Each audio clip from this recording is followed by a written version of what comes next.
Μένιο, πού ήρθαμε πάλι? Ήρθαμε φίλε στην πίστα. Σε ποιο χωριό είμαστε? Καλοχώρη, λέγεται εδώ, Χυμάδι, δεν ξέρω τώρα. Καλοχώρη, Χυμάδι. Πίστα 4x4 λέει Σκυλάρισσα τέλος πάντων. Ναι, να δοκιμάσουμε Να δοκιμάσουμε τον Nissan. Λοιπόν, η τελευταία μετατροπή που κάναμε μας ξυλώσει μπουρσλακτήρα τώρα. Ναι. Η τελευταία μας μετατροπή που κάναμε στο Nissan, μετά από πόσο καιρό που πήρα το αυτοκίνητο, έφτιαξα το διαφορικό πίσω. Λοιπόν, αυτό έχει από τη μάνα του μπλοκέ LSD, το οποίο είχε σπάσει. Είχαν σπάσει οι ροδέλες από μέσα και δεν δούλευε το διαφορικό καθόλου σαν μπλοκέ. Λοιπόν, το πήγαμε, το φτιάξαμε, αλλάξαμε τις ροδέλες που ήταν σπασμένες, το σφίξαμε και ένα λίγο.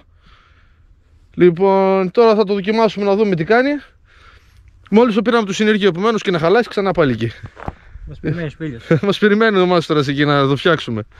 Λοιπόν, ελπίζω ότι το πετύχαμε και το κάναμε καλό. Λοιπόν, θα κάνουμε τώρα τη βόλτα, να δούμε τι θα κάνουμε. Να παίξουμε λίγο. Να παίξουμε, ένα μπράβο. Σήμερα φέραμε μόνο το δικό μου, όπως φύγαμε το συνεργείο κατευθείαν.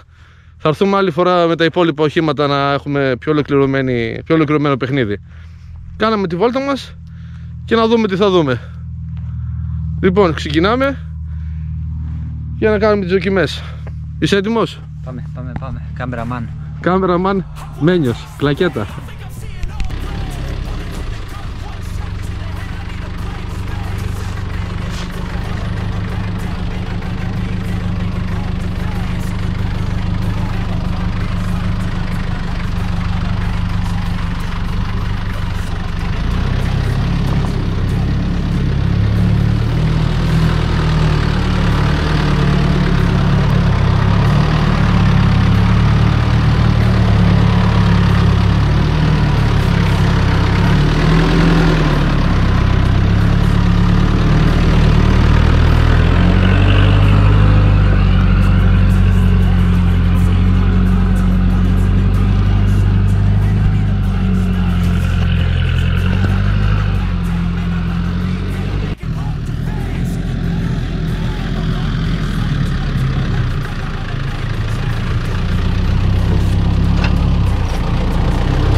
Έπασε.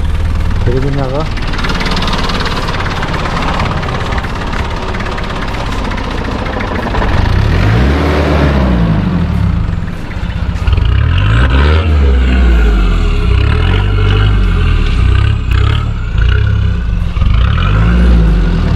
Ωραία.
το μπλοκέ, ρε. Δουλεύει το μπλοκέ πλέον. Κάτι κάναμε. Άντε με γεια. Λοιπόν, κάναμε τη βόλτα. Το εργαλείο αποδείχθηκε μια χαρά. Για ακόμη μια φορά. Για ακόμα μια φορά, ένα μπράβο. Πολλά τα σημεία που το δοκίμασα. Λοιπόν, το μπλοκέ εννοείται δεν είναι 100% σε καμία περίπτωση.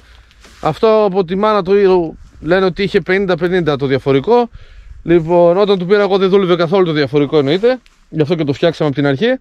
Τα δισκάκια ήταν σε καλή κατάσταση. Μόνο τις ροδέλες, τις δύο ακριανές από τη μια μεριά και τις άλλες δύο από την άλλη, μόνο αυτές αλλάξαμε που είχαν σπάσει. Συν ότι το σφίξαμε λίγο παραπάνω.